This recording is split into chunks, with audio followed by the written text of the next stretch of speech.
بسم اللہ الرحمن الرحیم۔ السلام علیکم۔ خوبصورت واقعہ بنی بخار کے ایک باغ میں دیوانہ اونٹ گھس آیا۔ جو شخص بھی آتا وہ اونٹ اسے کاٹنے کو دوڑتا۔ لوگ بڑے پریشان تھے اور حضور صلی اللہ علیہ وسلم کی خدمت میں حاضر ہوئے اور سارا قصہ عرض کیا۔ حضور صلی اللہ علیہ وسلم نے فرمایا، چلو میں چلتا ہوں چاچا۔ حضور صلی اللہ علیہ وسلم اس باغ میں تشریف لائے گئے اور اس اونٹ سے فرمایا، ادھر آؤ۔ اس اونٹ نے جب رسول صلی اللہ علیہ وسلم کا حکم سنا تو دوڑتا ہوا حاضر ہوا اور اپنا سر حضور صلی اللہ علیہ وسلم کے قدموں میں ڈال دیا۔ حضور صلی اللہ علیہ وآلہ وسلم نے فرمایا، اس کی نکیل لاؤ۔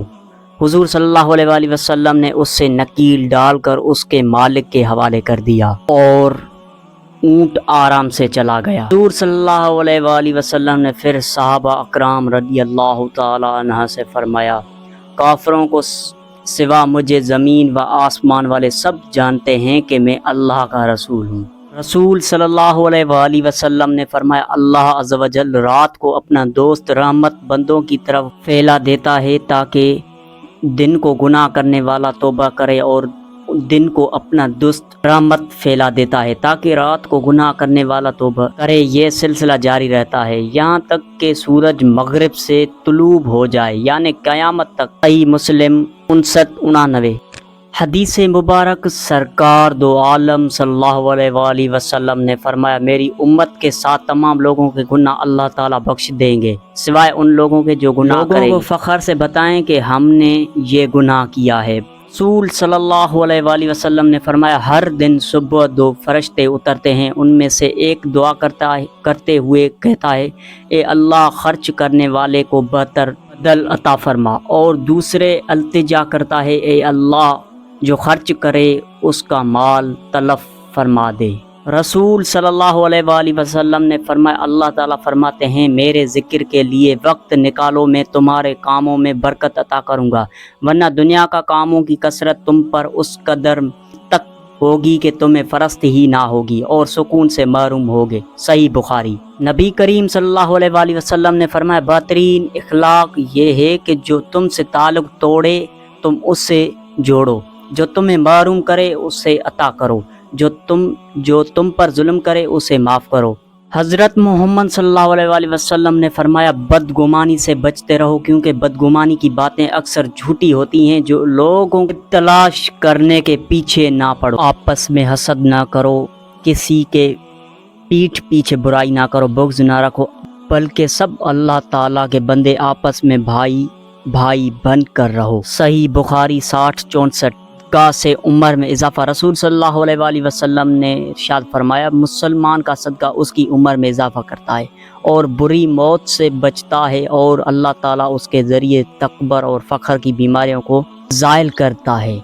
حدیث مبارک فخر دو عالم صلی اللہ علیہ وآلہ وسلم نے فرمایا، کیا میں تمہیں دو ایسے عمل بتاؤں جس کا بوجھ انسان پر بہت ہلکا لیکن میزان عمل میں بہت بھاری؟ حضرت ابو ذر رضی اللہ تعالیٰ عنہ نے عرض کیا کہ یا رسول اللہ ضرور بتائیے۔ آپ نے فرمایا، خوش اخلاق اور کثرت سے خاموش رہنے کی پابندی کرو۔ حضرت ابو ہریرہ سے مروی ہے، حضرت محمد صلی اللہ علیہ وآلہ وسلم نے ارشاد فرمایا، میری امت میں ایسے لوگ بھی ہوں گے جنہوں نے مجھے ظاہری طور پر نہیں دیکھا ہوگا، مگر میرا دیدار انہیں اپنے مال اور اہل و عیال سے بڑھ کر محبوب ہوگا۔ رسول صلی اللہ علیہ وآلہ وسلم نے فرمایا، ہرگز وہ آدمی جہنم میں داخل نہیں ہو سکتا جو سورج نکلنے سے پہلے فجر کی نماز، سورج غروب ہونے سے پہلے عصر کی نماز پڑھے۔ رسول صلی اللہ علیہ وآلہ وسلم نے ارشاد فرمایا، جس گھر کے دروازے رشتہ داروں کے لیے بند ہو اور جس گھر میں رات دیر تک جاگنے اور صبح دیر سے اٹھنے کا رواج ہو جائے تو وہاں رزق کی تنگی کوئی نہیں روک سکتا۔ صدقہ کر لو۔ رسول صلی اللہ علیہ وآلہ وسلم نے فرمایا، صدقہ کر لو، کیونکہ تم پر ایک ایسا زمانہ بھی آنے والا ہے جب ایک آدمی اپنے مال کا صدقہ لے کر نکلے گا لیکن اس سے کوئی قبول کرنے والا نہیں ملے گا۔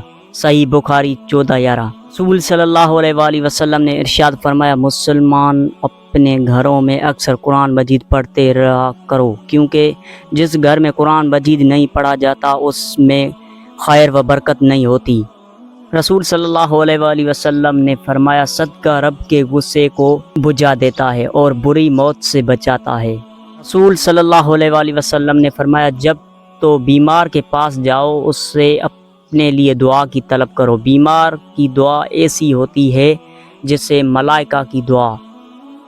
رسول صلی اللہ علیہ وآلہ وسلم نے فرمایا تم میں سے کسی کے پاس شیطان آتا ہے اور تمہارے دل میں پہلے تو یہ سوال پیدا کرتا ہے کہ فلاں چیز کس نے پیدا کی، فلاں چیز کس نے پیدا کی، اور آخرت یہاں تک پہنچاتا ہے کہ خود تمہارے رب کو کس نے پیدا کیا۔ جب کسی شخص کو ایسا وسوسہ ڈالے تو اللہ سے پناہ مانگنی چاہیے، شیطان خیال کو چھوڑ دیے۔ ایک شخص نے نبی کریم صلی اللہ علیہ وآلہ وسلم سے پوچھا کہ میری ماں کا اچانک انتقال ہو گیا اور میرے خیال میں ہے کہ اگر انہیں بات کرنے کا موقع ملتا تو وہ کچھ نہ کچھ خیرات کرتیں، اگر میں ان کی طرف سے کچھ خیرات کروں تو کیا انہیں اس کا ثواب ملے گا؟ آپ صلی اللہ علیہ وسلم نے فرمایا ہاں ملے گا۔ رسول صلی اللہ علیہ وآلہ وسلم نے فرمایا ابن آدم کہتا ہے کہ میرا مال میرا اعمال، فرمایا آدم علیہ السلام کے بیٹے تیرے مال میں سے تیرے لیے صرف وہی ہے جو تم نے کہا کر فنا دیا یا پہن کر پرانا کر دیا، یہ صدقہ کر کے آگے بھیج دیا۔ حضرت محمد صلی اللہ علیہ وآلہ وسلم نے فرمایا ایک آدمی نے کہا اللہ کی قسم اللہ فلاں کو معاف نہیں کرے گا۔ اللہ تعالیٰ نے فرمایا کون ہے جو میرے متعلق قسم کھا کر کہتا ہے کہ میں فلاں کو معاف نہیں کروں گا، میں اس کو معاف کرتا ہوں لیکن تیرے اعمال ضائع کرتا ہوں۔ اللہ تعالیٰ نے ماں باپ کو ستانے والوں کو موت سے پہلے زندگی ہی میں سزا دیتا ہے۔ رسول صلی اللہ علیہ وآلہ وسلم نے فرمایا دانش مند ہی جو اپنا محاسبہ کرے اور موت کے بعد آنے والی زندگی کے لیے عمل کرے، اور بے وقوف وہ ہے جو نفس اس کی خواہشات کے پیچھے لگا دیے اور پھر اللہ تعالیٰ سے رحم و کرم کی لمبی لمبی امیدیں رکھے۔ قیامت کے دن سب لوگ بے ہوش ہو جائیں گے۔ نبی کریم صلی اللہ علیہ وآلہ وسلم نے فرمایا قیامت کے دن سب لوگ بے ہوش ہو جائیں گے، پھر سب سے پہلے میں ہوش میں آؤں گا اور دیکھوں گا کہ موسیٰ عرش کے پایوں میں سے ایک پایا تھامے ہوئے ہیں۔ اب مجھے یہ معلوم نہیں ہے کہ وہ مجھ سے پہلے ہوش میں آ گئے ہوں گے یا بے ہوشی ہی نہیں کئی گئے ہوں گے، بلکہ انہیں کوہ طور کی بے ہوشی کا بدلہ ملا ہوگا۔ اگر آپ اس چینل پر نئے ہیں تو اس چینل کو سبسکرائب اور لائک کر دیں تاکہ ہماری ہر آنے والی ویڈیو آپ تک پہنچتی رہے۔